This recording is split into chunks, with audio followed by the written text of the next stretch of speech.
Selamat sore, teman-teman media. Eh, saya Karsono.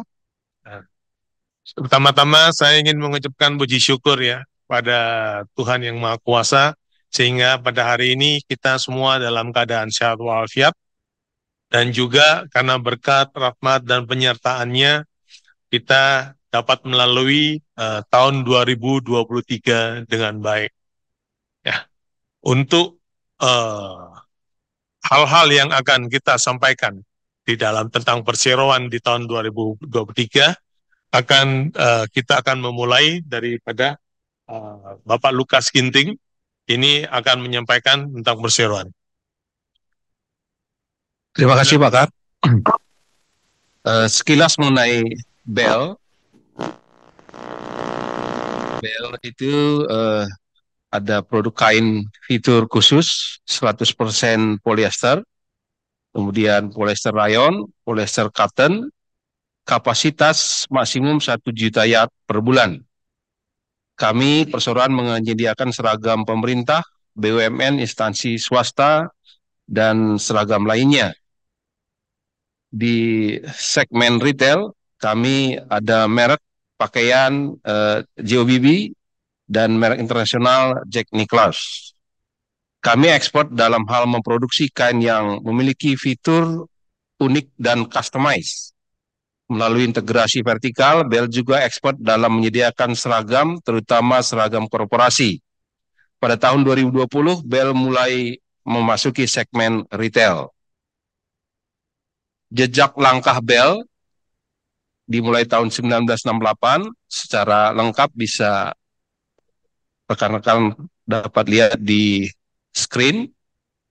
1968 sampai 2023 itu kami banyak berkembang sampai 2023 Bell memperluas bisnis fashion dengan membuka 13 gerai retail baru.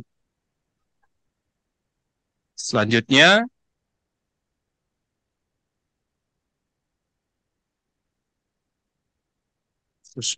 struktur pemegang saham dapat dilihat bahwa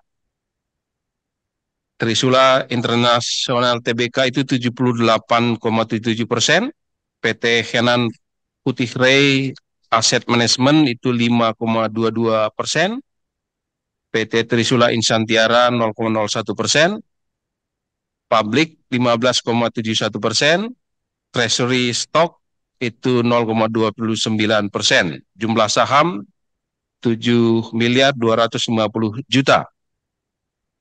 Nilai-nilai perusahaan berintegritas, profesional, growing together, ownership, dan entrepreneurship, serta kami customer fokus. Selanjutnya, struktur perusahaan ini dapat dilihat lengkap di screen. Selanjutnya, bisnis perseroan. Bisnis perseroan, proses produksi kain, itu dimulai dari pembelian benang, kemudian diproses di texturizing. Dari texturizing masuk ke twisting, selanjutnya masuk ke proses sizing. Dari proses sizing, itu masuk ke proses weaving, dan selanjutnya masuk ke proses dyeing finishing, sampai akhirnya kain di final inspect dan masuk ke gudang untuk proses logistik center. Kain custom berkualitas tinggi. Ini adalah produk kami. Bell sebagai salah satu pemain terbesar dan paling berpengalaman di industri tekstil selama lebih dari 50 tahun. Bell menyediakan pesanan custom yang menawarkan fitur khusus kepada customer dengan merek Bellini dan Katrina yang telah ada di pasar selama lebih dari 30 tahun. Kurang lebih 70% bahan baku dari pemasok bersertifikasi OEKO-TEX. Keunggulan, customized order, lebih fleksibel, melayani pesanan kuantitas minimum kecil, one-stop service, dapat bekerja sama dengan desain tim Bell, kemudian desain customize, bahan baku, tekstur, fitur, ukuran pemotongan, warna, dan pola. Di sini customize bisa dalam hal water repellent, antimikrobial, easy to wash, anti UV, dan keunggulannya wrinkle free, ada quick absorb dan quick dry, warm finish, special functionnya, safety purpose, for military, firefighter, dan sebagainya. Seragam perusahaan dan aksesoris. Proses tersebut sepenuhnya dikelola oleh PT Mido Indonesia sebagai entitas anak Bell, kemudian menyediakan solusi one-stop service dan pesanan khusus, mulai dari desain, produksi, dan logistik. Selanjutnya melayani retail dan perusahaan seperti perusahaan swasta, BUMN, bank, maskapai penerbangan, rumah sakit, hotel, tentara, dan sebagainya. Di segmen retail, own clothing brand dan license brand. Ini JOBB dan Jack Nicklaus. Segmen retail ditangani oleh Bell di tahun 2020 melalui entitas anaknya PT Mido Indonesia. Bell mengoptimalkan point of sales yang produktif dan memaksimalkan penggunaan toko digital. Beberapa produksi JOBB menggunakan kain dari Bell. Sekarang Bell sudah mendirikan 133 outlet JOBB dan 46 outlet Jack Nicklaus. Selanjutnya untuk kinerja keuangan tahun 2023 akan disampaikan oleh Pak Heru Jatmiko. Silakan Pak.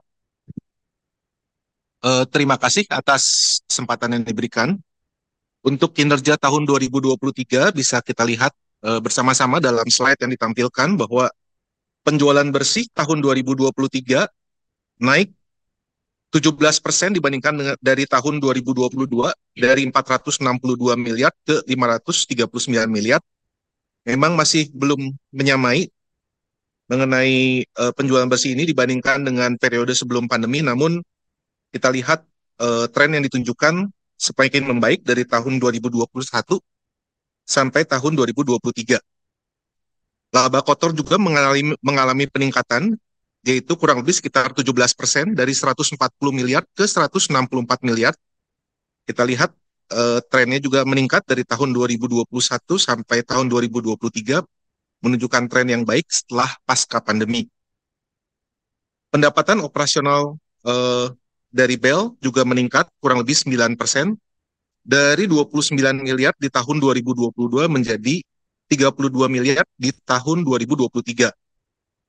Dan laba bersih yang diatribusikan ke Bell meningkat 229% dari 3 miliar ke 9 miliar. Pemulihan kondisi perekonomian dan aktivitas masyarakat pada tahun 2023 juga berdampak positif bagi Bell. Bell fokus memperketat efisiensi operasional agar pendapatan operasional dan laba bersih tetap tumbuh. Untuk ringkasan neraca tahun 2023 bisa kita lihat juga dalam slide yang ditampilkan, di mana total aset meningkat dari tahun 2022 ke tahun 2023 dari 526 miliar ke 530 miliar. Untuk total liabilitas kurang lebih sama, dari 264 miliar ke 265 miliar, dan total ekuitas mengalami peningkatan dari tahun 2022 261 miliar ke 265 miliar di tahun 2023. Untuk rasio dari tahun 2022 membaik, di mana return on asset kita lihat dari tahun 2022 0,5% meningkat menjadi 2,2% di tahun 2023. Return on equity juga meningkat dari 1% menjadi 4,3%, dan current ratio meningkat dari 1,53 kali menjadi 1,58 kali. Untuk rincian segmen tahun 2023, dari tahun 2022 penjualan lokal dari 96% tahun 2022 menjadi 95% di tahun 2023 dan penjualan ekspor meningkat dari 4% menjadi 5%. Dan untuk segmen operasi atau penjualan kotor, di sini dari manufaktur 36% di tahun 2022 menjadi 35% di tahun 2023. Kemudian untuk distributor dari 27% di tahun 2022 menjadi 28%. Untuk seragam dari 17% di tahun 2022 menjadi 14% di tahun 2023. Dan untuk segmen retail dari 21% menjadi 22%. Untuk laba bersih sebelum eliminasi meningkat dari 5 miliar di tahun 2022 menjadi 13 miliar di tahun 2023. Segmen retail mempertahankan pertumbuhan yang stabil, memberikan kontribusi 22% terhadap total penjualan dan tumbuh secara signifikan sebesar 24% year on year dari tahun 2023.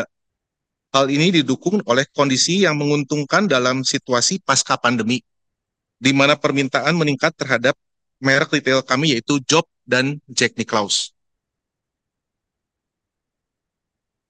Untuk distribusi dividen, dari tahun 2023 meningkat dari tahun 2022, di mana laba bersih untuk tahun 2020, dividen dari laba bersih tahun 2022 sebesar 2 miliar, dan untuk tahun 2023 dividen tunai menjadi 3,6 miliar.